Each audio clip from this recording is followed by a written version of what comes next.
At JFK's Gate C17, a pregnant black surgeon is told she can't board. The reason? A policy that doesn't exist.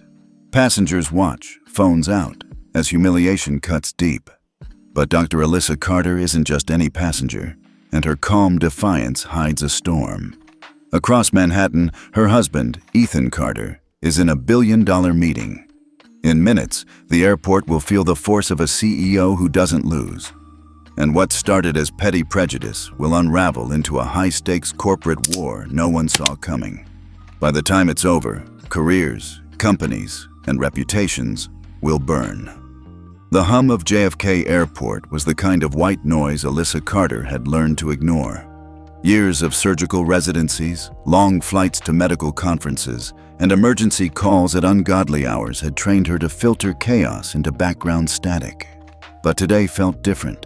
At 35, one of New York's most respected cardiothoracic surgeons, she wasn't boarding a flight to lecture at a symposium or operate on a high-profile patient. She was simply going home to Atlanta. Home, with her 7-month pregnancy showing under her fitted but comfortable travel dress. A pregnancy that had already been the subject of careful monitoring. Her colleagues insisted she fly first class for comfort. She'd reluctantly agreed, knowing she needed the space and quiet. Gate C17 bustled with passengers waiting for Orion Air's Flight 623. Alyssa's boarding pass, Seat 2A, first class, was tucked neatly in her passport case. She moved with the calm, deliberate pace of someone who was used to being the composed center in life-and-death situations. Until she saw Susan Parker. The Orion Air senior flight attendant stood at the boarding gate like a border guard.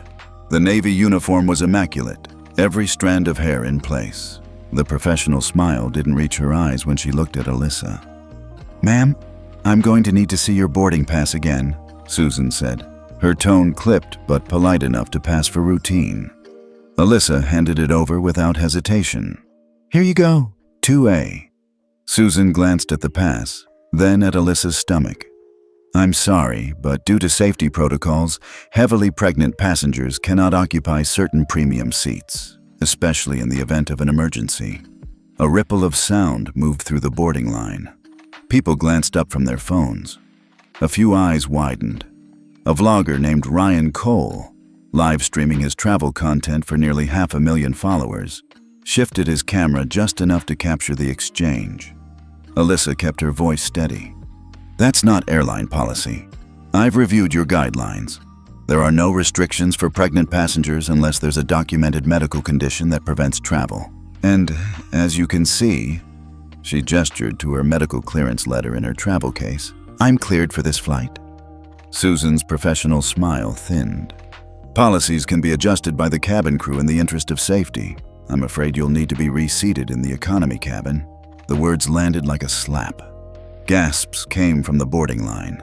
Ryan's camera captured the moment a respected surgeon, well known in the medical community, if not to most passengers, was publicly redirected as if she were trying to sneak into a seat she didn't belong in. Alyssa didn't raise her voice. She'd had patience code on the table. She knew the value of controlled breathing. "Susan, I paid for this seat. I was assigned 2A. If there's a legitimate safety concern, I'd like to see the written policy." Susan's expression shifted, subtle but noticeable to anyone watching closely. It wasn't the look of someone dealing with a random passenger. It was knowing. "Dr.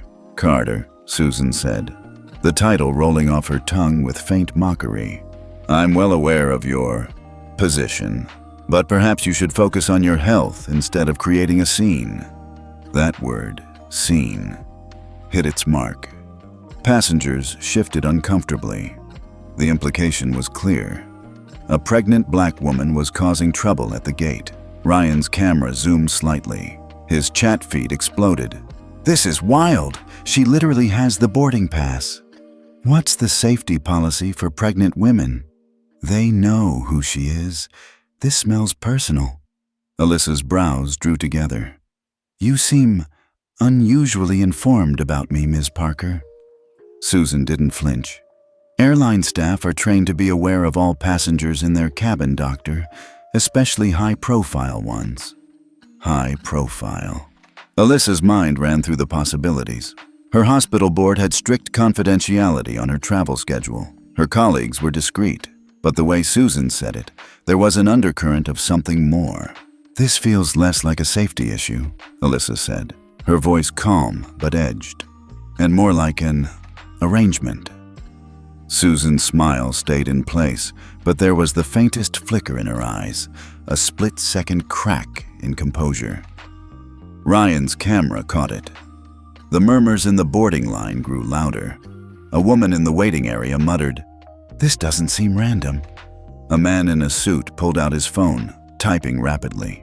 Susan, sensing the shift, leaned in slightly toward Alyssa, lowering her voice but not enough to escape Ryan's microphone. "You might want to think carefully about what you're implying. Flights have been delayed for less." The threat was veiled, but it was there. Alyssa straightened, her hand resting instinctively on her stomach. "I'm thinking very carefully, Ms. Parker, about why a senior flight attendant would risk public humiliation of a passenger unless she was very confident she'd be protected." Ryan's chat feed went berserk. "Oh, this is bigger than just a seat. She's hinting there's someone behind this. This Parker lady is in deep." The gate area's energy shifted. It was no longer just a routine boarding delay. There was tension, purposeful tension, and everyone could feel it. Susan stepped back, her smile tightening again, as if pulling an invisible mask back into place. "Please have a seat in the waiting area, Dr. Carter. I'll see what can be arranged." It was a stall tactic. Alyssa knew stall tactics. She'd used them in operating rooms while buying seconds for a critical intervention. But here, the seconds weren't for saving a life. They were for setting a stage. Ryan's camera stayed trained on her, capturing the stillness in her expression. She wasn't arguing, wasn't raising her voice. That restraint, the very thing Susan may have counted on, was becoming the most dangerous part of the situation. Passengers whispered. Some recorded. Most were just waiting to see what would happen next. And Alyssa waited. Because what Susan Parker didn't realize was that Alyssa Carter wasn't just any passenger. The terminal hum at Gate C17 had shifted from background noise to a low, tense buzz. Alyssa Carter stood a few paces from the boarding door, her boarding pass still in her hand, her posture relaxed but charged, like a coiled spring that nobody quite recognized yet. Her phone screen glowed as she tapped Orion Air's official website, navigating directly to the passenger policy section. The rule was there, plain as day. Pregnant passengers are welcome in all cabin classes unless a physician advises otherwise. Clearance letters are only required for international travel after 36 weeks. She turned the phone toward Susan Parker, the senior flight attendant who stood at the boarding door like a stone sentinel. "Your own website contradicts what you just told me," Alyssa said evenly, her voice carrying enough for the nearest passengers to hear. "No restriction for my seat. No restriction for this flight. And here," she tapped her travel case, "is my medical clearance letter for good measure. Now, shall we board?" The words weren't loud, but the way she said them had weight. Susan's smile didn't falter, but her tone sharpened. "Policies can change based on crew discretion. If I believe a passenger presents a safety risk because I'm in my 3rd trimester?" Alyssa asked, her eyebrow arching slightly. Susan's lips pressed together, her eyes flicking briefly toward the waiting passengers. She could feel the tide of attention turning. Ryan Cole, the vlogger, was still live streaming, his chat feed a cascade of comments. "She's calling out the policy. That flight attendant is bluffing. Why isn't anyone from the gate counter stepping in?" Susan straightened her shoulders. "Dr. Carter, if you continue raising your voice, I'll have to involve airport security. We cannot have a disturbance at the gate." Alyssa's expression didn't change. "I think your definition of disturbance is interesting, considering I haven't raised my voice once. But please, call security if you feel it's necessary. I'll be happy to show them the same policy you're ignoring." Gasps rippled through the gate area. A few passengers actually smiled. This wasn't a shouting match. It was something far more dangerous. Calm defiance. That was when Alyssa's phone vibrated in her hand. It wasn't a number she recognized, just a text from an anonymous contact. "Unknown. There's more going on than you think. Someone is trying to set you up. Don't leave the public area." Her heart rate ticked up slightly, a faint pulse in her temples. Alyssa's mind ran through the possibilities. Former patient? Hospital politics? Someone from the board? The way Susan had said high profile earlier suddenly felt heavier. She glanced subtly around the gate area. No one looked unusual. Business travelers, families, Ryan's camera still fixed on her. But somewhere, someone inside Orion Air wanted her warned. Her thumbs tapped quickly. "Who is this? What do you mean, set me up?" No response. She slid her phone back into her case, outwardly unshaken. Years of surgical training had taught her that panic never solved anything. Susan, unaware of the message but sensing Alyssa's refusal to yield, leaned closer. "Dr. Carter, I'd hate for this to escalate further. You have a reputation to protect." It was a careful line, half warning, half veiled threat. Alyssa's voice was steady. "And yet here we are, escalating because you've decided policy is optional. That's a fascinating position for a senior flight attendant on a flagship route." Ryan's camera caught the subtle shift in Susan's jaw. Passengers murmured again. A man in a tailored suit near the window put his phone down, listening more intently now. A woman in a red coat frowned at her own boarding pass, checking her seat assignment as if to verify something for herself. The gate area wasn't just watching anymore. They were choosing sides. Susan's voice grew sharper. "This is my aircraft, and I am responsible for the safety of everyone on board. If you're unwilling to cooperate, You'll have to what?" Alyssa asked, her tone still maddeningly composed. It wasn't a challenge shouted in anger. It was the slow, deliberate pull of someone drawing out the truth. Ryan's chat feed lit up. "She knows something. This is a setup. I bet the airline higher-ups are involved. She's baiting the attendant to say it." Susan didn't finish her sentence. Instead, she turned to the gate agent, murmuring something too soft for the passengers to hear. The agent's eyes flicked nervously to Alyssa, then back to Susan. The tension tightened like piano wire. Alyssa stepped slightly aside, enough to keep herself in full view of the passengers and Ryan's camera. She had no intention of letting this become a backroom conversation. Her phone buzzed again. "Unknown. Do not let them move you. They'll try to isolate you for your comfort. Stay visible." Her grip on the phone tightened slightly. The warning confirmed what her instincts had been screaming. This wasn't random discrimination. This was deliberate. Susan turned back, her smile fixed in place. "Dr. Carter, please take a seat in the waiting area. We'll see if we can resolve your concerns. If not, we'll have security escort you for your comfort." The emphasis on "for your comfort" wasn't lost on Alyssa, or the people watching. She tilted her head slightly. "Interesting choice of words. Comfort is rarely the goal when someone's being escorted, Ms. Parker." A few passengers chuckled softly. The shift in the gate's atmosphere was subtle, but real. Alyssa wasn't just resisting. She was planting questions in the minds of everyone watching, and Susan knew it. Ryan's camera caught the moment Susan's smile became just a fraction too tight. The moment control started to slip. "Dr. Carter," Susan said, voice dropping, "you're making this more complicated than it needs to be." Alyssa met her gaze. "No, Ms. Parker. I think someone else already made it complicated, and I'd very much like to know who." The gate went quiet for a beat, the kind of quiet that comes before something breaks. Alyssa didn't move toward the waiting area. She didn't raise her voice, but the warning on her phone replayed in her head. She wasn't going anywhere, and for the first time, Susan Parker seemed to realize that her passenger issue wasn't going to disappear quietly into the jet bridge. The tension at Gate C17 was no longer just a low hum. It was charged, like static before a lightning strike. Alyssa Carter stood exactly where she'd been, a still point in a storm of shifting whispers, recording phones, and an increasingly uncomfortable senior flight attendant. That was when Michael Grant arrived.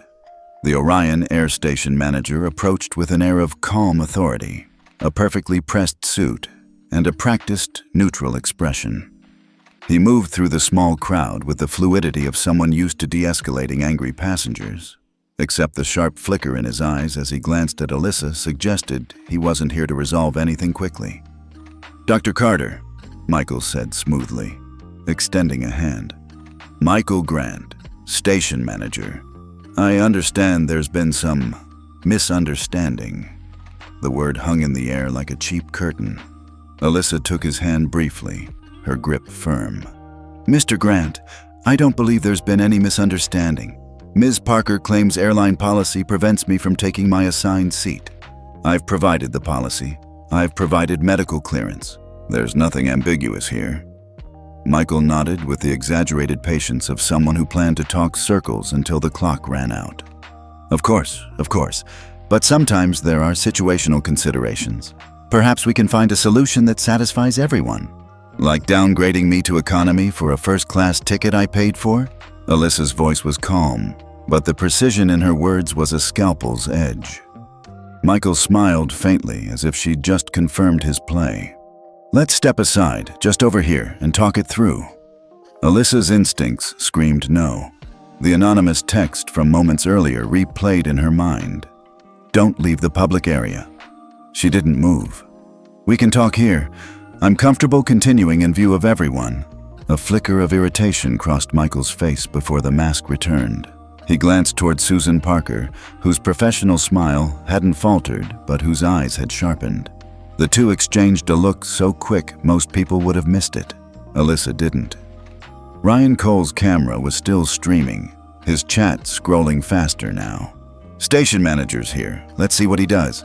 "They're stalling her out." "This is coordinated." Michael's voice lowered slightly, just enough to create the illusion of privacy without actually moving her. "Dr. Carter, you have to understand, the crew has discretion to make safety calls. If you're unwilling to comply, I may have to involve airport security for everyone's comfort." There it was again. Comfort. The same word Susan had used. "Then by all means," Alyssa said, her tone level. "Call security. I have nothing to hide, and I'd like them to see the same policy you're ignoring." Michael hesitated just a fraction too long before gesturing to the gate agent. "Go ahead." Within minutes, 2 security officers in dark uniforms appeared at the gate, moving with deliberate steps that suggested they'd been briefed to approach carefully. The passengers' murmurs quieted, tension tightening like a wire. One of the officers, a tall, broad-shouldered man, glanced at Alyssa, then stopped in his tracks. His posture shifted. Recognition. Alyssa caught the flicker in his eyes before he schooled his expression. "Dr. Carter?" he asked, his voice low enough not to carry to the whole crowd. Alyssa blinked. "Yes? It's Officer Daniel Reyes. You probably don't remember me, but..." He hesitated, glancing at Michael and Susan. 3 years ago, St. Luke's. You saved my life. Triple bypass. I wouldn't be standing here if it weren't for you." For the first time that morning, something like genuine warmth broke through Alyssa's composure. "I do remember the case," she said quietly. "You had 2 young kids at home." Michael's voice cut in, sharp. "Officer Reyes, we have a situation that needs to be handled." Reyes didn't look at him. His eyes stayed on Alyssa for a beat longer before he straightened, shifting into professional mode. "Understood. I'll handle it." But his tone had changed. Ryan's camera caught the faint exchange, though not the words. His chat exploded. "Wait, the guard knows her? That changes everything. This might backfire hard on the airline." Reyes turned slightly, placing himself between Alyssa and the other officer, subtly shifting his stance so that he was both shielding her and appearing to follow protocol. "Dr. Carter," he said in a voice pitched just loud enough for nearby passengers to hear. "Do you have documentation of your seating assignment and medical clearance?" Alyssa handed him her boarding pass and the letter from her physician. Reyes flipped through them, nodding slowly, deliberately, then turned back toward Michael and Susan. "She's cleared," he said simply. Michael's jaw tightened almost imperceptibly. "Officer, this isn't just about clearance. It's about the passenger having the right documentation and being in compliance," Reyes interrupted, his tone polite but firm. Which she is. The second officer looked between them, sensing tension but following Reyes's lead. Susan's smile had gone brittle, her eyes narrowing just slightly at Reyes. Alyssa stayed silent, letting the dynamic shift on its own. The crowd could feel it. Something subtle but significant had changed. Ryan's chat lit up again. The security guy is on her side. This whole thing is crumbling for the crew. There's more going on here. Michael smoothed his jacket, trying to regain control. Dr. Carter, perhaps we can revisit seating arrangements once the rest of the cabin is boarded. Alyssa's eyes stayed on his. No, Mr. Grant. I think we'll revisit them now, in the open, while everyone can see. The pause was long enough for the passengers to sense victory hovering just out of reach. Michael exhaled, forcing a smile. Very well, but please understand, the airline will be reviewing this situation in full. Alyssa inclined her head slightly. I look forward to it. And in that moment, it was clear. The supposed path to resolution Michael had offered was nothing more than a carefully constructed delay. Only now, it wasn't working. Alyssa Carter hadn't moved from her place near Gate C17. The crowd's energy had shifted. Michael Grant had retreated. Officer Reyes stood in quiet solidarity, and Susan Parker was clearly recalculating her next move. But Alyssa knew one thing. Whatever was happening here wasn't going to stop at a policy dispute. The anonymous warnings kept flashing in her mind. Someone is trying to set you up. Don't leave the public area. It was time. She pulled out her phone, scrolled to the contact marked simply E. Carter, and pressed call. Ethan Carter answered on the second ring. Alyssa, is everything all right? You're supposed to be boarding by now. His voice was steady, but Alyssa could hear the faint echo of a conference room in the background. The low murmur of voices, the distant shuffle of papers. I'm at Gate C17, Alyssa said, her tone calm but clipped. Susan Parker, senior flight attendant, is claiming policy prevents me from taking my first-class seat despite full documentation. Michael Grant is stalling. Security's been called, but I'm still here. In public view. There was a beat of silence on the line. Then a chair scraped in the background. Ethan's voice dropped an octave. Which flight? Orion Air 623 to Atlanta, Alyssa replied. The murmur of voices in the background ceased abruptly. She could almost picture Ethan standing, his sharp blue suit catching the sterile boardroom lights, his eyes narrowing in a way that sent subordinates scrambling. Alyssa, he said, each word precise. Stay where you are. Do not board. Do not move to any private area, no matter who asks. She caught the faint, clipped tone of someone in the room asking where he was going. Ethan's answer was muted but clear. I'll be back when it's handled. The call ended with a single, efficient click. Alyssa lowered her phone, outwardly serene. Internally, she felt the quiet shift that came with knowing the cavalry was on the move. But she didn't notice the man 3 rows back in the boarding area who had been quietly watching her since the start. Across town, in the glass and steel headquarters of Cross Development, a very different phone call was taking place. Sir, said a voice over a secure line. We've just intercepted a call from Alyssa Carter to Ethan Carter. She's at JFK, Orion Air Gate C17. The man on the other end leaned back in his leather chair, tapping a pen against the polished surface of his desk. Cross Development had been circling the same multi-billion-dollar acquisition Ethan's company was finalizing. Ethan's sudden departure from the negotiation table could change everything. Patch the call recording to me, the executive said. His name was Damian Cole, Senior VP of Strategic Acquisitions, and a man who specialized in turning corporate missteps into opportunities. A faint crackle of audio played through the speaker. Alyssa's calm voice, Ethan's clipped tone, the unmistakable indication that Ethan was leaving an important meeting. Damian smiled slowly. Interesting. He's walking away from a billion-dollar deal. For this. Sir, what's the play? His assistant asked. For now? Damian tapped the pen one more time. We watch. If Ethan Carter is abandoning negotiations, there's leverage, and if his wife's situation becomes public scandal, he let the sentence hang, the implication clear. Back at JFK, the gate area had taken on an almost electric tension. Passengers were pretending to scroll their phones, but were really just waiting for the next move. Ryan Cole's live stream was still rolling, his audience climbing into the hundreds of thousands as clips began to circulate across social media. Officer Reyes leaned slightly toward Alyssa. "Your husband's coming, isn't he?" Alyssa gave the smallest of nods. "Yes, and when he gets here, things will move quickly." Reyes didn't ask more, but his eyes flicked toward Michael Grant, who was pacing near the counter, phone pressed to his ear, voice pitched low. Susan Parker had retreated a few steps, whispering with another crew member. She glanced toward Alyssa occasionally, a flicker of irritation in her expression. Ryan's chat feed scrolled with speculation. Who is this Ethan Carter guy? Why did she say not to leave public area? Something big is happening behind the scenes. Alyssa's phone buzzed again. Another anonymous message. Unknown. Your call was intercepted. Cross Development is listening. Be careful what you say next. Her eyes narrowed slightly. Whoever was behind this wasn't just playing at gate-level politics. They were playing corporate chess, with her as the piece meant to force a move. She locked her phone and slipped it into her case, her expression unchanged. The key now was to hold her ground until Ethan arrived.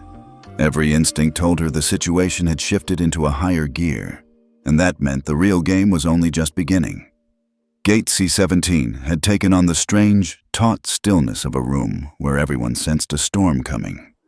Alyssa Carter stood in the same spot she had been holding for nearly an hour. She hadn't raised her voice. She hadn't moved out of public view, but the quiet tension around her had shifted. People sensed that whatever was about to happen was going to be big. What most of them didn't know was that the first move had already been made. Across the terminal, a woman in a dark navy suit strode briskly toward the security checkpoint, her Orion Air credentials swinging on a lanyard.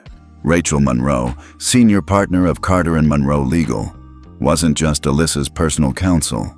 She was the lead attorney for several of Ethan Carter's corporate entities, and when Rachel moved, people usually got out of her way.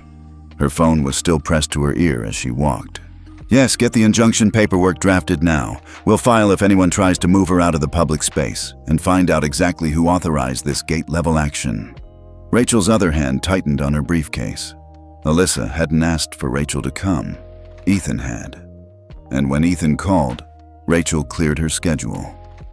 Back at Gate C17, Susan Parker stood just off to the side, phone in hand. Her posture was still polished, chin high, uniform immaculate, but her eyes flicked toward the gate counter where the gate agent had just received a secure message. The agent hesitated, then approached Susan. "Ms. Parker, we've received instruction from corporate. Effective immediately, you are to step back from your operational duties for this flight. You're being placed on temporary reassignment." A few passengers overheard. Whispers spread like wildfire. Ryan Cole's live stream caught the exact moment the words "temporary reassignment" left the agent's lips.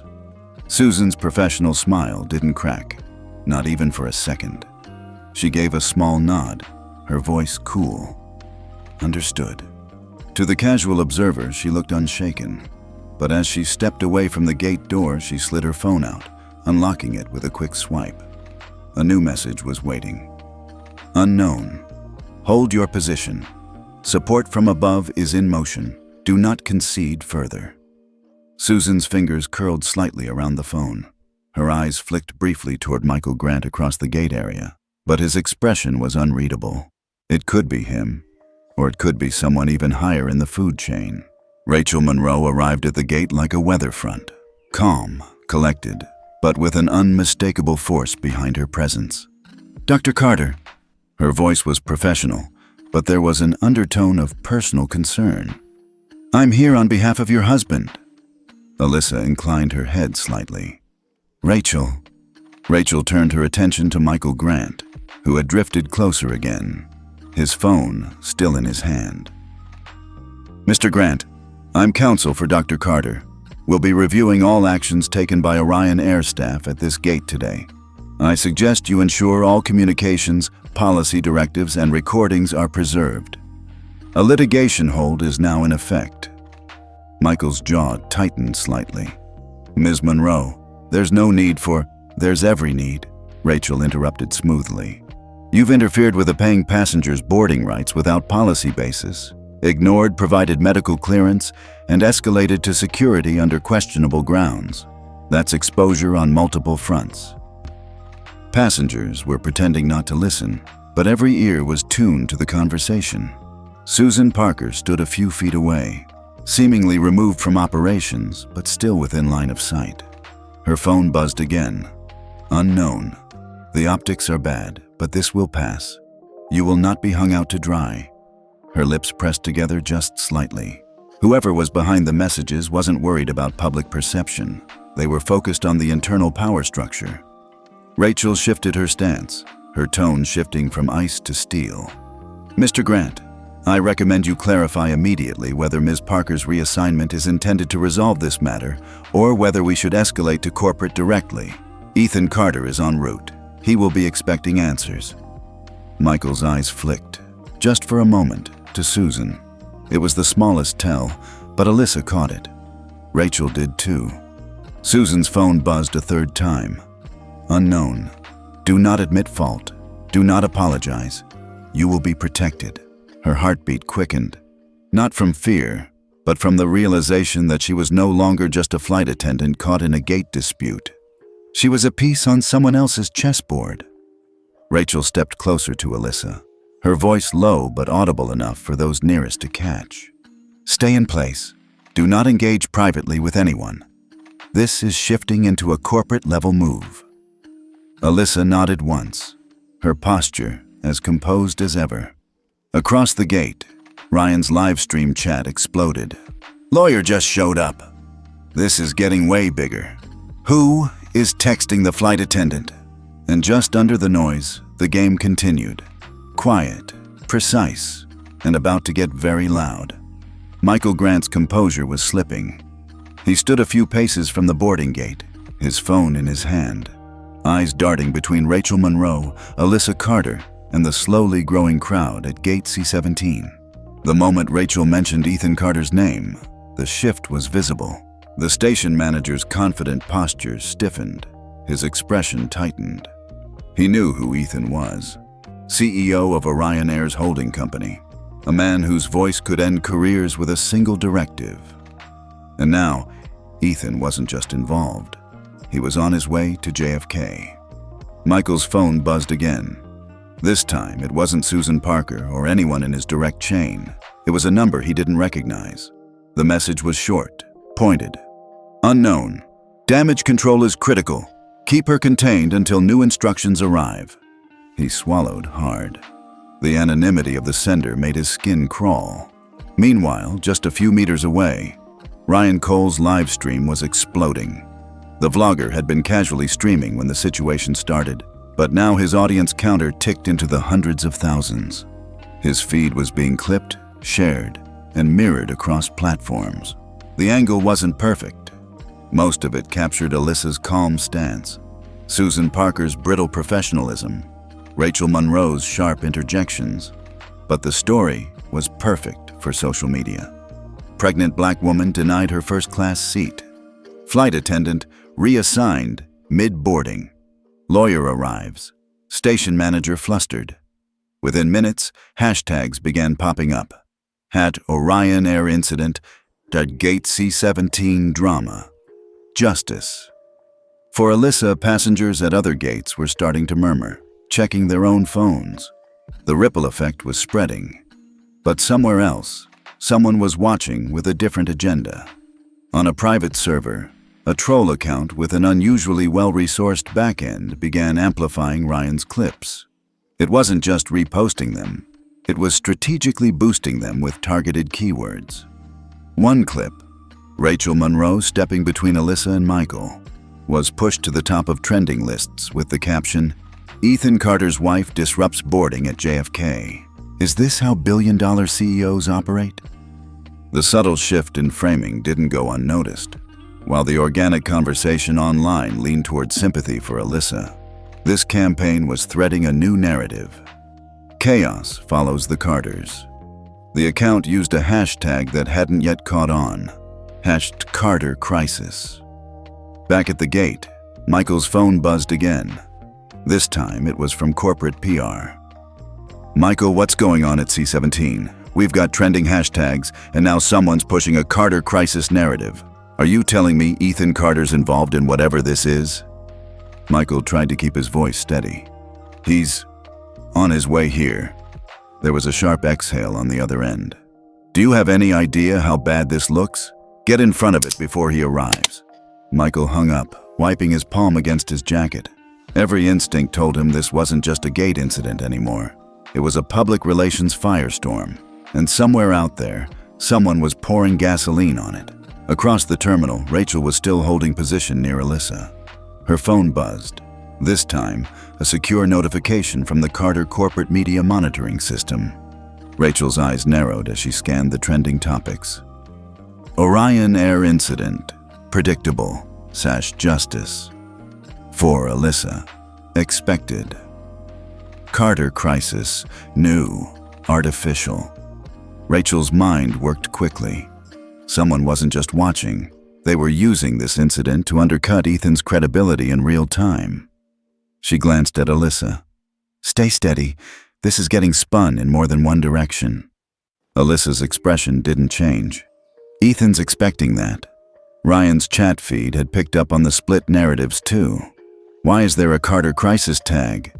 Feels like someone is pushing that. This smells like corporate sabotage. In a glass tower across the city, Damian Cole at Cross Development leaned back in his chair as the trending charts refreshed on his monitor. The Carter crisis tag was performing exactly as intended.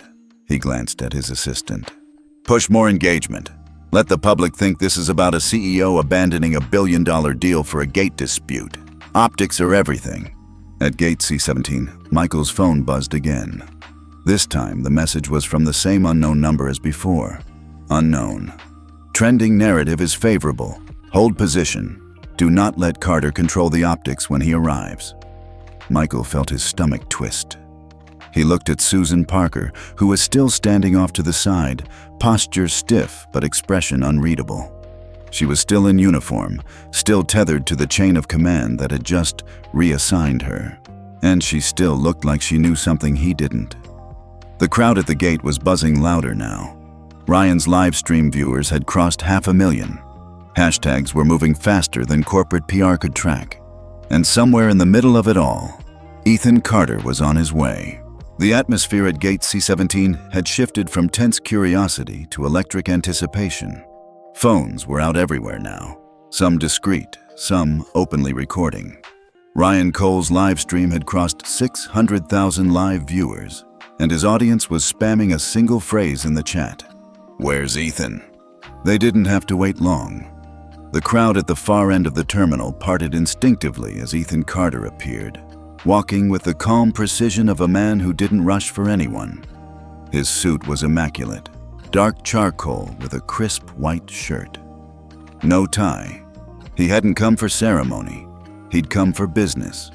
His expression was neutral, but there was a cold focus in his eyes that made people step aside without a word. Behind him, two members of Orion Air's executive security detail followed at a respectful distance, not crowding him, but clearly marking his presence as someone who moved with institutional authority. Michael Grant saw him first. The station manager's stomach twisted, his professional smile faltering for just a heartbeat before he smoothed it back into place. "Mr. Carter," Michael began, stepping forward. Ethan didn't break stride. "Mr. Grant," he said, his voice cool, clipped. "Explain why my wife is still standing at this gate and not in her assigned seat." Michael's throat went dry.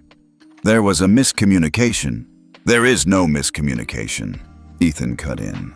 Voice still even, but now with the sharp edge of someone who had no patience for rehearsed excuses. "What there is a policy violation, a public relations disaster, and a rapidly growing trending narrative that your department has failed to contain." Passengers could feel the shift. Even without raising his voice, Ethan radiated authority in a way that was almost physical. Ryan's camera tracked him, his viewers flooding the chat. This is CEO energy, 100%. He's not even angry, just surgical. Michael's done. Rachel Monroe stepped forward, briefing Ethan quickly but precisely. Susan Parker reassigned mid-boarding. Michael attempted containment. Social media split. Justice for Alyssa is trending, but Carter crisis is being pushed artificially, likely coordinated. Ethan's eyes narrowed slightly. Carter crisis? Rachel nodded once. Cross-development level of coordination. Ethan turned his gaze back to Michael. Who authorized gate actions against my wife? Michael shifted uncomfortably. I was informed by... He hesitated. Ethan's expression didn't change. By whom, Mr. Grant? Before Michael could answer, one of Ethan's security aides approached, murmuring something low in his ear. Ethan listened without expression, then looked back at Michael. Interesting, Ethan said calmly. Because I've just been informed that Orion Air's Gate Operations Division has received 3 separate operational safety grants in the last 12 months, all routed through shell entities, all traced back to cross-development. The gate fell silent. Even passengers who didn't understand the full implication could feel the weight of the revelation. Ryan's chat feed went wild. Wait, what? Cross-dev is connected. This goes way higher than a flight attendant. They're using the airline as leverage? Michael's face drained of color. Mr. Carter, Ethan held up a hand, silencing him without raising his voice. Save it. I'm not interested in excuses. I'm interested in facts. And the fact is, a competitor with an active interest in derailing my acquisition deal is now tied financially to the airline that just attempted to humiliate my wife. Susan Parker, still standing at the periphery, felt her phone buzz again. She glanced down at the message. Unknown. Maintain position. Do not break. Support is still coming. Her pulse spiked. If cross-development's influence was involved, then the pressure on her wasn't coming from Michael alone. Ethan turned slightly, his voice carrying just enough for the surrounding passengers to hear. Mr. Grant, when a company accepts outside money, especially from competitors, it inherits their risk profile. It also inherits their exposure. You should have considered that before this incident. Rachel stepped in smoothly. We'll need full documentation of every funding source into gate operations for the last 24 months. If it's not provided voluntarily, we'll obtain it via subpoena. Michael's voice was tight. You have no grounds. Rachel's faint smile was almost pitying. Public humiliation of a paying passenger, who happens to be the spouse of your company's CEO, while accepting undisclosed funding from a direct competitor. We'll find plenty of grounds. The passengers watching didn't understand corporate law, but they didn't need to. The optics were devastating. Ryan's chat feed scrolled in a frenzy. Cross-dev in bed with the airline? This is like watching a movie unfold in real time. Ethan is dismantling them at the gate. Ethan took a step closer to Michael. His voice was still calm, almost conversational, but every word landed like a hammer. You have one opportunity, Mr. Grant. Resolve this. Publicly, now, or I will resolve it for you, and you will not like my method. Michael's mouth opened, closed.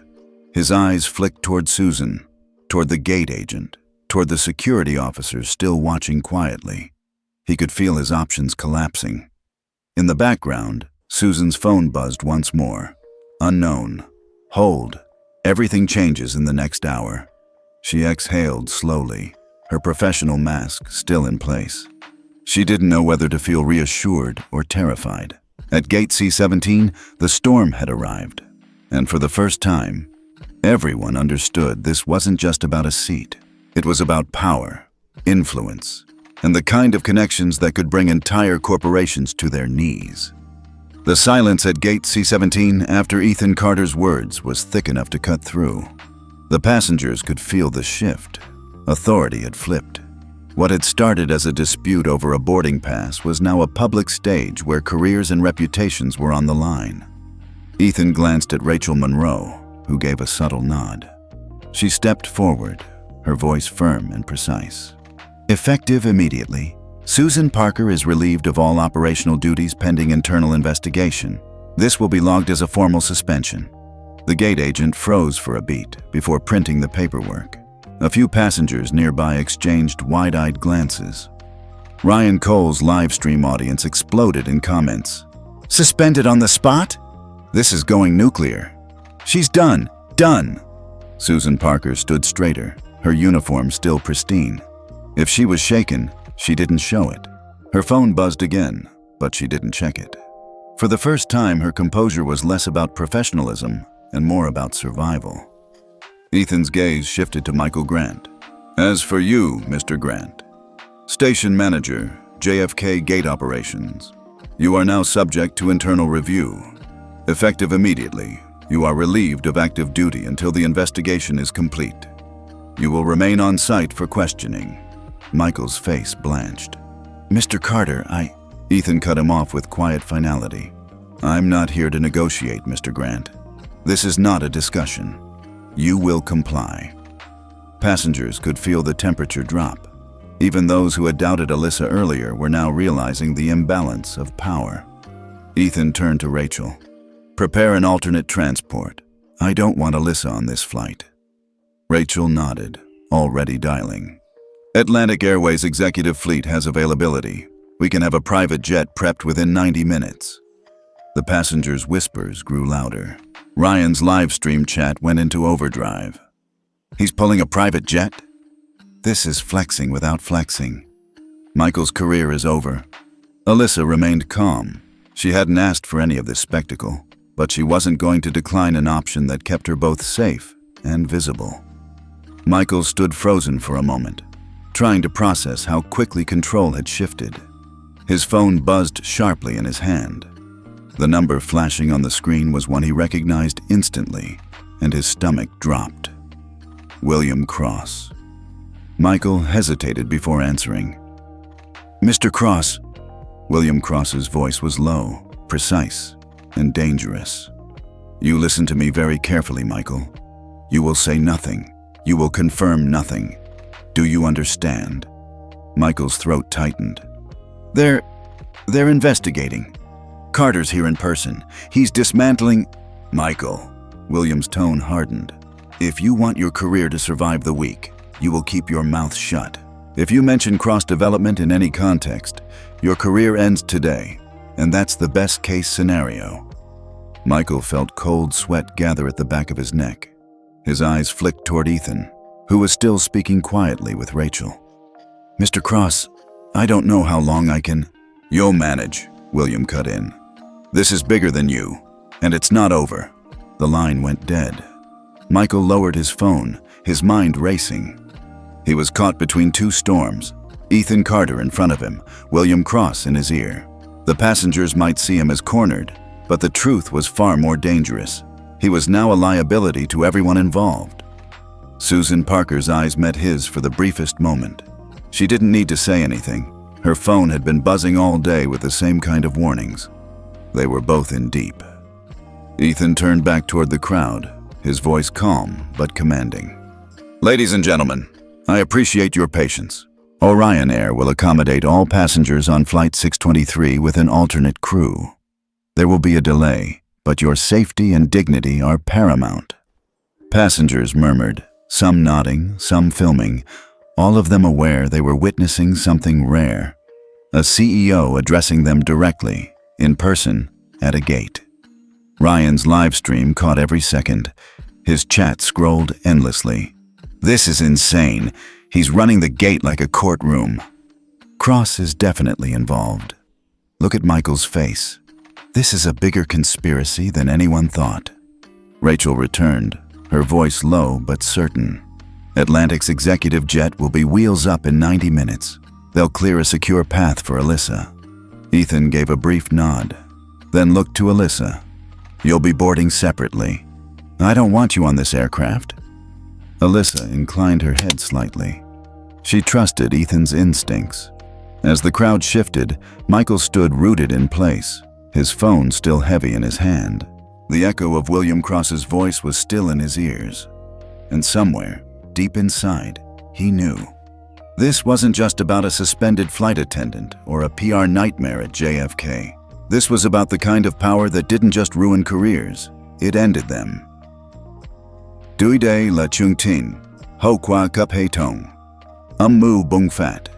Tip noi chung tan, hai mom no chwam tu. Gate C17 had quieted slightly, but the sense of something larger moving beneath the surface had only grown.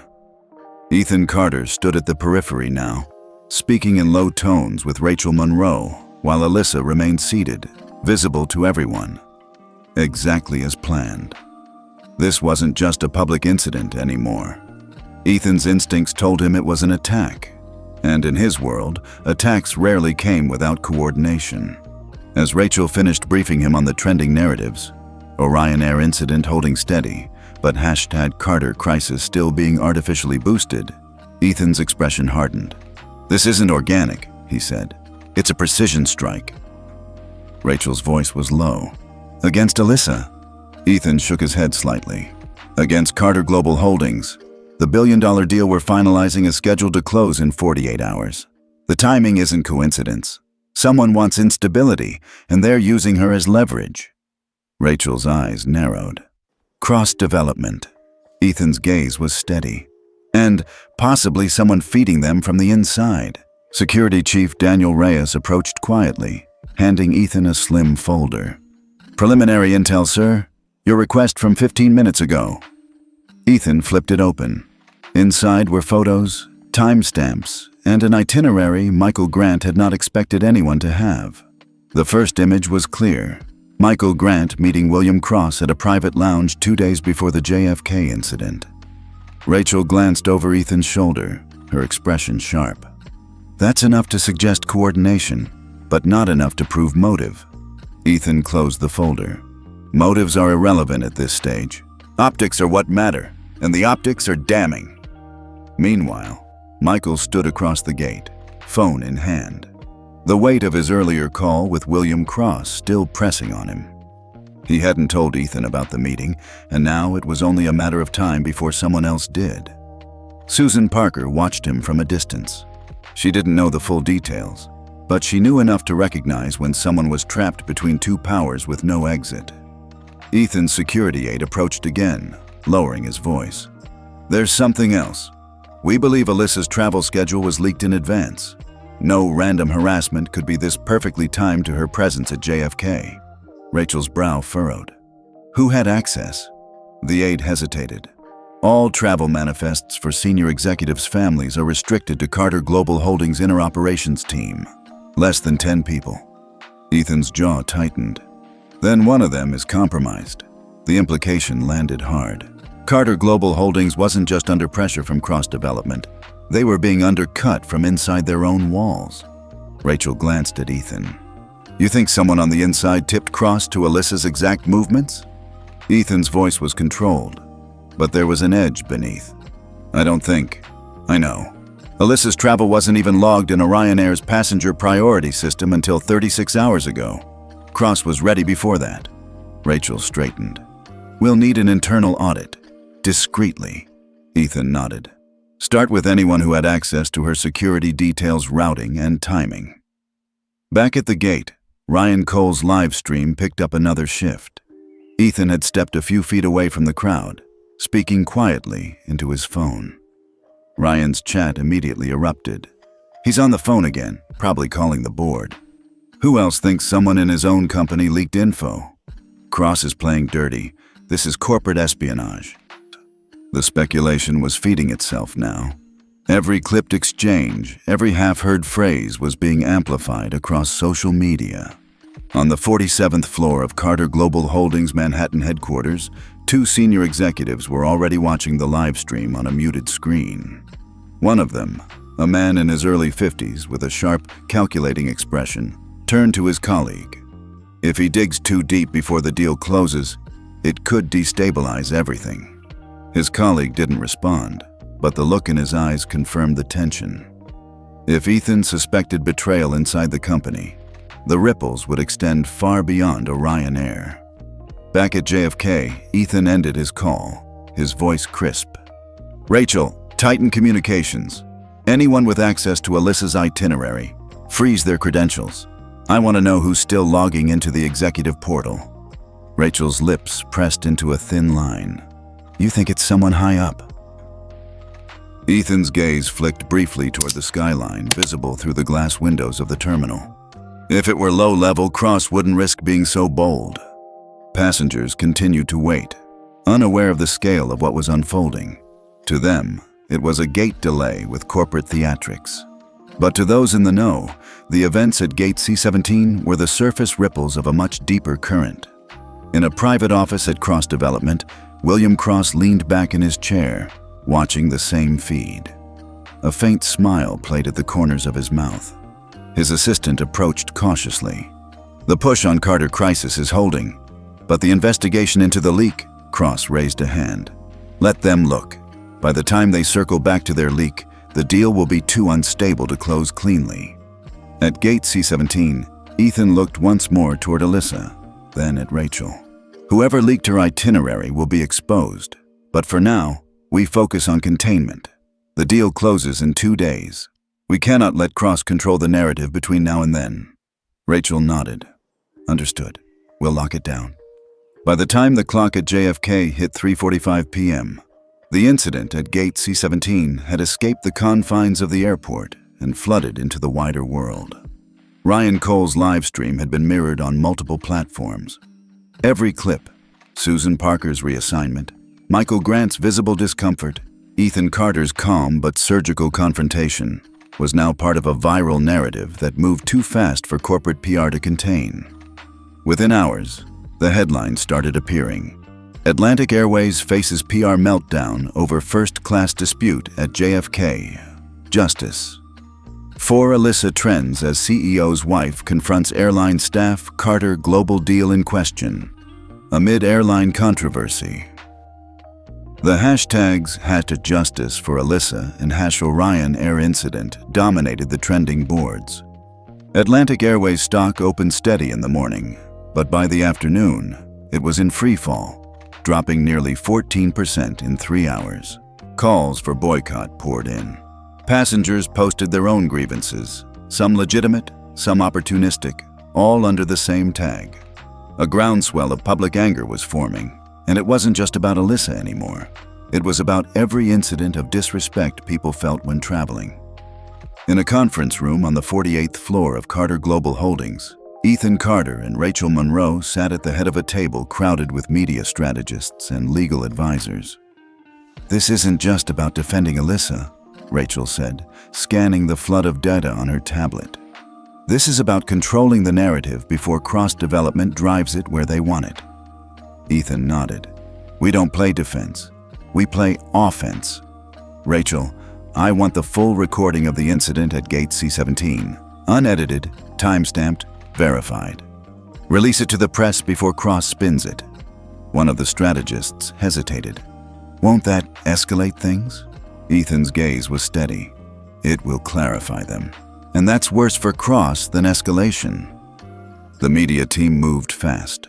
Within 40 minutes, the full video, from Ryan Cole's first frame to Ethan's public statements, was released through official channels. It was crisp, undeniable, and devastating for Atlantic Airways gate operations. Public support surged. Hashtags that had been simmering suddenly caught new fire. Stand with Alyssa. Carter clears the air. Ryan's audience exploded again as his original live stream was reframed as the definitive documentation of the event.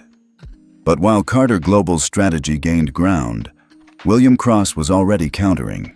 From a secure office inside Cross Development, he leaned forward, scanning a prepared briefing. The sympathy wave for Alyssa is too high. Time to take it down a notch. A senior communications operative nodded.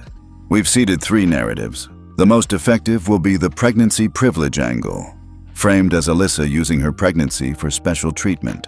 We'll make it look organic. Cross's smile didn't reach his eyes. Make sure the accounts look authentic.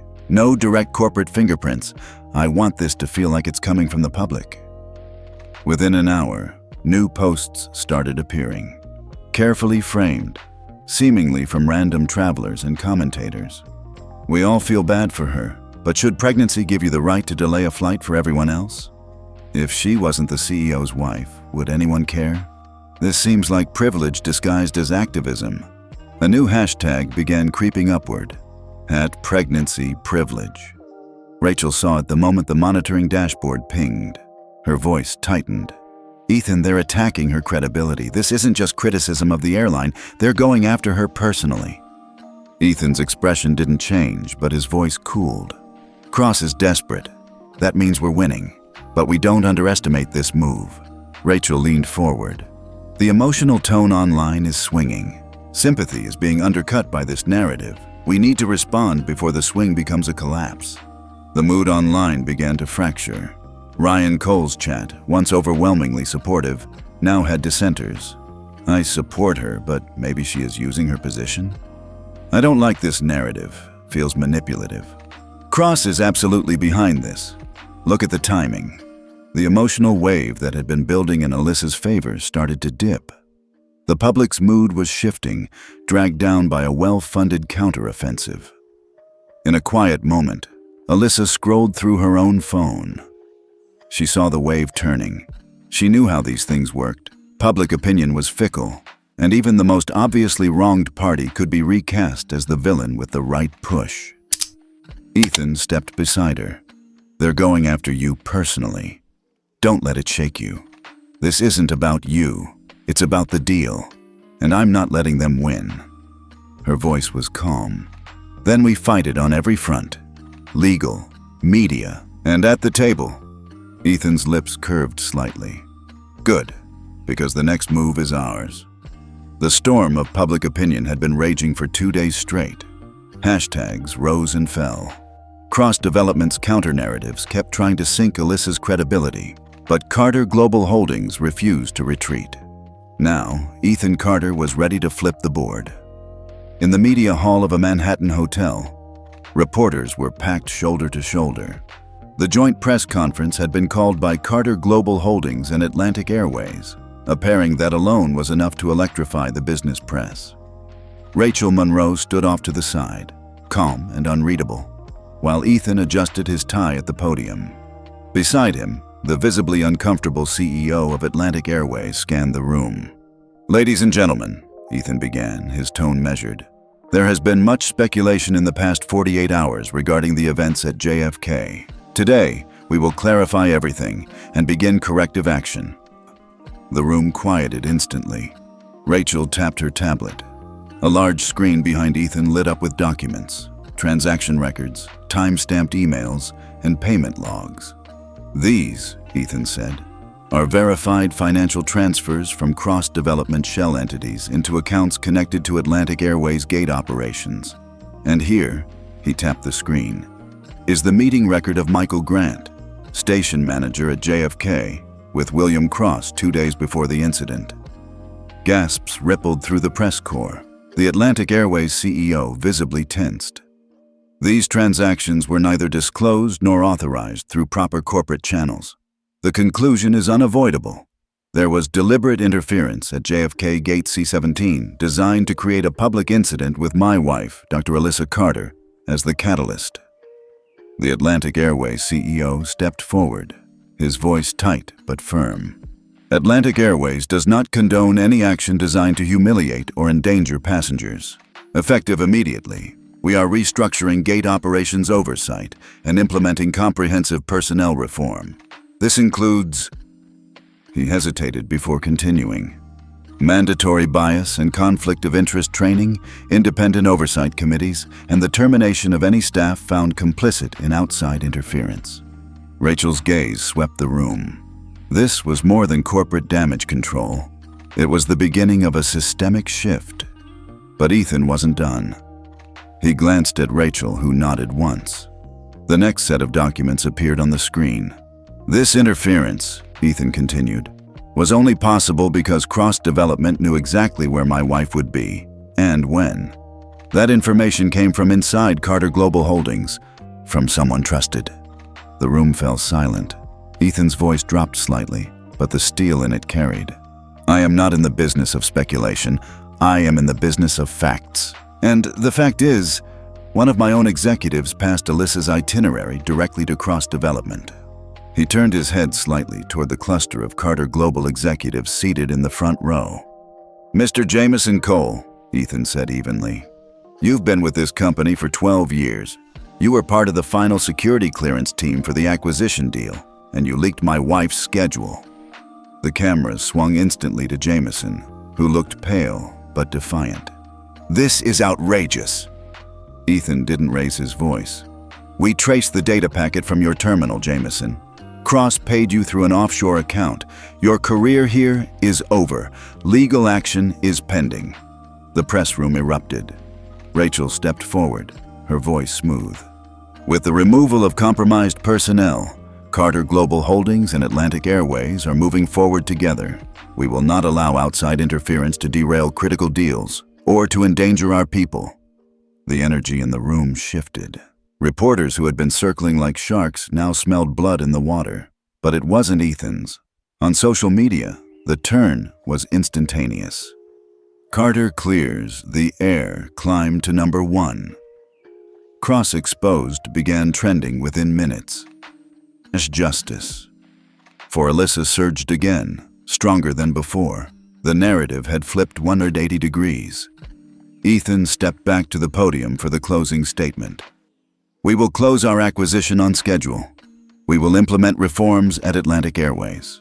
And to the public, I say this: when you try to destabilize our company by targeting my family, you will fail, every time." The room exploded with questions. Cameras flashed. But the message had already landed. At Gate C17, the incident had started as a humiliation. Now, it was a turning point, with the public watching not just in shock, but with satisfaction. 3 weeks after the press conference that flipped the public narrative, the ripple effects had turned into tidal waves. At Carter Global Holdings, the billion-dollar acquisition deal closed on schedule, stock price stabilizing and even climbing as the reforms at Atlantic Airways were announced. Cross Development, once a formidable rival, was floundering. William Cross sat in his sleek office overlooking Manhattan, staring at a news ticker that seemed almost mocking. Carter Global Holdings secures landmark deal. Cross Development declines. Comment on failed acquisition. The deal William had positioned himself to disrupt had not only gone through, it had expanded Carter Global's reach. His own company's shares were plummeting. The media was circling with questions about the financial grants secretly funneled to Atlantic Airways. And worse, investigators were now tracing those shell companies right back to Cross Development's financial core. The next week, Cross Development filed for bankruptcy protection. William Cross's personal assets were seized pending investigation. For the man who had tried to humiliate Ethan Carter through Alyssa, the fall was absolute. At Atlantic Airways, the cleanup continued. Susan Parker, once the immaculately composed senior flight attendant, found her name permanently linked to Gate C17 in every search engine. The investigation concluded she had acted under inappropriate influence from outside parties. Her certifications were revoked. No airline would hire her again. She left the industry quietly, the professional mask gone, replaced by the weary resignation of someone who'd played a game far bigger than she understood. Michael Grant didn't fare much better. His complicity with Cross Development made him a public example. With William Cross gone, there was no one left to shield him. His career in aviation collapsed overnight, and no corporate rescue would come. Meanwhile, life for Ethan and Alyssa Carter took a very different turn. 2 months after the incident, they welcomed their daughter, Grace Carter, in a private wing of St. Luke's Hospital. The press, once camped outside their building, had moved on to new scandals. In the quiet of their home, Ethan sat in the nursery, rocking Grace while Alyssa watched from the doorway. The air was peaceful, a rare moment of stillness after months of calculated warfare. It was in that quiet moment that Alyssa spoke softly.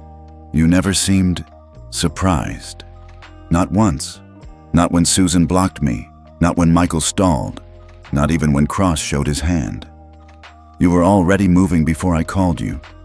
Ethan's lips curved faintly as he glanced at her. Because I already knew. Alyssa tilted her head. Knew what? That Cross was going to make a move. That someone in our own company was compromised. I didn't know the exact form it would take, but I knew they'd try to create instability before the deal closed. He shifted Grace gently, his voice calm, so I waited for them to act. Her brows furrowed slightly. You waited for them to target me? Ethan met her gaze steadily. I trusted you to hold your ground, and I trusted myself to make sure that when they did act, they'd expose themselves. Every step after your call was exactly what they couldn't resist. Public humiliation, recorded evidence, and a trail they couldn't bury. Alyssa exhaled slowly, processing. You set the stage, for them to walk right into it. Ethan's voice was quiet, almost reflective. In my world, you don't win by blocking every strike. You win by letting the other side swing so wide they fall into their own trap. Across the city, the public was still buzzing, not with anger, but with satisfaction. The final act of Cross Development's downfall had become a case study in corporate sabotage gone wrong. On social media, hashtags that had once been weapons against Alyssa now read like victory banners. #justice. For Alyssa, #Carter wins #Cross Falls Ryan Cole, whose live stream had started it all, released a final video titled The Gate That Changed Everything. His audience, now in the millions, flooded the comments with a single sentiment: satisfaction. In the nursery, Alyssa crossed the room and sat beside Ethan. You know, she said softly, most people think what happened at Gate C17 was a PR miracle. Ethan smiled faintly. It wasn't a miracle. It was a plan. Alyssa shook her head with quiet amusement. Remind me never to get on your bad side. He looked at her, his expression softening. You never will. Grace stirred slightly in his arms, the smallest sound in the peaceful room. Outside, the world was still loud, still chaotic, still ruthless. But in this space, in this moment, it was quiet. And for Ethan and Alyssa Carter, the fight was over. They had not only survived the attack, they had turned it into a decisive victory. The enemies had destroyed themselves. The deal was secure. Their family was intact. And somewhere, in the echoing silence left behind by William Cross's collapse, the message was clear. In Ethan Carter's world, those who struck at his family didn't just lose, they ceased to exist.